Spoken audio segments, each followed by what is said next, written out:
For 12th class आज का जो हमारा क्वेश्चन है दैट इज अबाउट इम्पैक्ट और कॉन्सिक्वेंसेस ऑफ सोवियत डिसइंटीग्रेशन और डिसइंटीग्रेशन ऑफ सोवियत यूनियन कि इसका इम्पैक्ट क्या पड़ा, इसके असरात क्या पड़े, इसकी कॉन्सिक्वेंसेस जो सोवियत यूनियन डिसइंटीग्रेट हुआ तो उसके असरात क्या पड़े दुनिया पर। ठीक है, ये है हमारा आज का topic.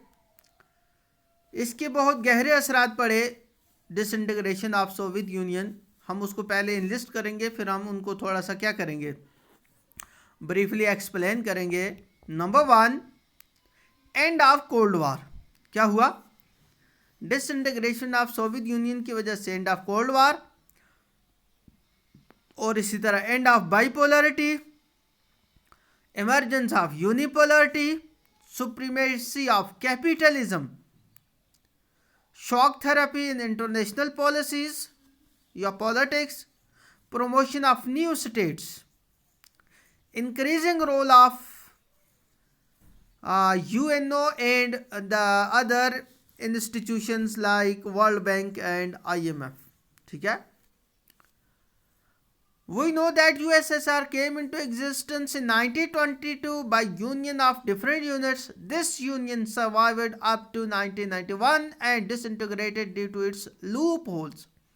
Its disunion or disintegration or collapse had different impact on international politics. Had definite impact, impact on international politics and relation. As mentioned and enlisted above, as mentioned and enlisted above impacts due to collapse of Second World War. अच्छा, अब हम इनको explain करेंगे briefly. Number one, end of cold war. We know that during 1945 to 1991, strained and tense relations were between two giants, USA and USSR, resulting in Cold War era. But once Soviet Union broke down, hence race for power came to an end, resulting in the end of Cold War. Cold war जो थी वो दो block के अंदर थी, दो super power के बीच में थी। तो जब एक सुपर पावर और एक ब्लॉक ही खत्म हो गया तो कोल्ड वार भी खत्म हो गई। इसी तरह से कोल्ड वार खत्म होने की वजह से एंड ऑफ बाइपोलरिटी भी खत्म हो गई। The disintegration of USSR left open only two possibilities, either USA will be sole super power और मल्टीपल पावर सिस्टम में एग्जिस्ट, हेंस एंडेड बाइपोलरिटी या बाइपोलर सिस्टम। क्योंकि दो पोल थे, दो क्या थे, सुपर पावर थे, दो सेंटर्स ऑफ पावर थे, दो अलायंस थे या दो ब्लॉक थे या दो ग्रुप थे। जब ये दो दो वाला चक्कर ख़त्म हो गया, एक ख़त्म हो गया, तो अब ये दो वाला ख़त्म हो गया सिस्टम, बाइपोलरिटी ख़त्म हो गई। अब या तो यूनिपोलरिटी होनी थी या मल्टीपोलर वर्ल्ड ऑर्डर बनना था। तो नतीजे के तौर पर क्या हुआ, यूनिपोलरिटी सामने आई। USA has dominated the world politics after disintegration of USSR. It has now hegemonic character. There are some alternative centers of power, but till date, USA has dominated in all fronts in international politics. It is clear from the present day international politics that disintegration of USSR has paved way for unipolarity. जब बाइपोलरिटी खत्म हो गई, एक super power खत्म हो गया, नतीजे के तौर पर जो रह गया सुपर पावर वो सुपर से सुप्रीम पावर बन गया, और यूनिपोलरिटी, एक ही पोल, एक ही सुपर पावर सामने रह गया यूएसए, बल्कि वो पहले से ज़्यादा ताकतवर हो गया।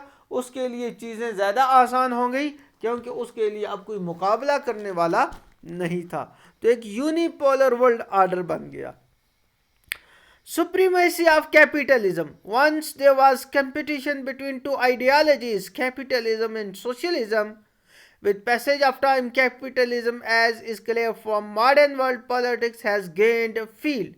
It has proved its supremacy. On the other hand, socialism has lost its original ground due to its weakness, have provided space to capitalism to rule almost whole world.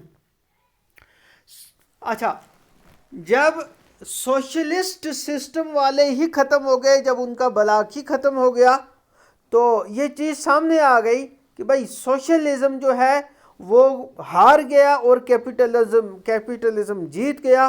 Capitalism ने socialism को मात दे दी, socialism को हरा दिया, और socialism जो था वो मुकाबला नहीं कर सका। लिहाजा capitalism is the best economic form, capitalism is the best economic system, ये प्रूव हो गया। ठीक है, तो ये चीज़ किसकी वजह से आ गई? डिसइंटीग्रेशन ऑफ यूएसएसआर की वजह से। शॉक थेरेपी, ठीक, in international politics with collapse of second world, जो कि यूएसएसआर था, the switch over from one ideology to another became necessity for overall development. This transmission or transition became order of the day as maximum socialist countries went for capitalist ideology. Shock therapy के बारे में हम अलग से question एक पढ़ेंगे। As a result of shock therapy, दुनिया में एक चीज सामने आ गई इंटरनेशनल पॉलिटिक्स में, शॉक थेरेपी। शॉक थेरेपी क्या हुआ कि ट्रांजिशन, क्या transition, a model of transition from an authoritarian socialist system to a democratic capitalist system after the collapse of communism. ठीक है, the model of transition in Russia, in central Asian and east European state which was influenced by World Bank and IMF came to be known as shock therapy. ठीक है, तो shock therapy दुनिया के सामने आई, ये order of the day बन गया। Formation of new states, due to disintegration of Soviet Union many new states emerged on world map.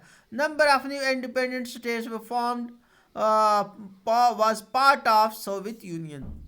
अच्छा, इमरजेंस ऑफ न्यू स्टेट क्या हो गया कि एंड ऑफ जब यूएसएसआर हो गया, तो इसका ये मतलब है कि वो उसमें जो कंट्रीज थी अब उनकी अपनी क्या हुई, with their own identity and aspiration and choices, तो वो दुनिया के नक्शे पर सामने बहुत सारी स्टेटें सामने आ गए और उनका अपना रोल, उनकी अपनी एस्पायरेशंस आ गई।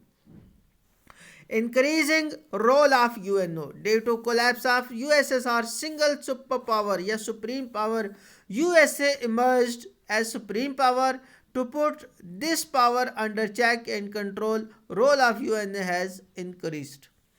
ऐसा तो हुआ नहीं, लेकिन दूसरी तरह से इंक्रीजिंग रोल ऑफ यूएन इस तरह से हुआ कि अब यूएनओ में डिसीजन मेकिंग आसान हो गया।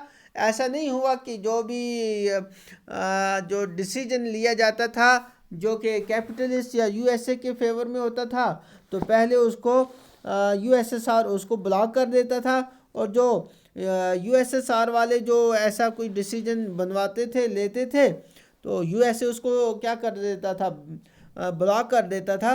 तो अब ये चीज़ ख़त्म हो गई, अब वहाँ डिसीजन मेकिंग आसान हो गया। ठीक है, ये कुछ क्या थे, ये कुछ मेन खास इम्पैक्ट थे डिसइंटीग्रेशन ऑफ सोवियत यूनियन की वजह से। जो कॉन्सिक्वेंसेस थे वो ये वाले थे जो अभी हमने आपके साथ डिस्कस किए। कल हम पढ़ेंगे शॉक थेरेपी। क्या पढ़ेंगे? Shock therapy.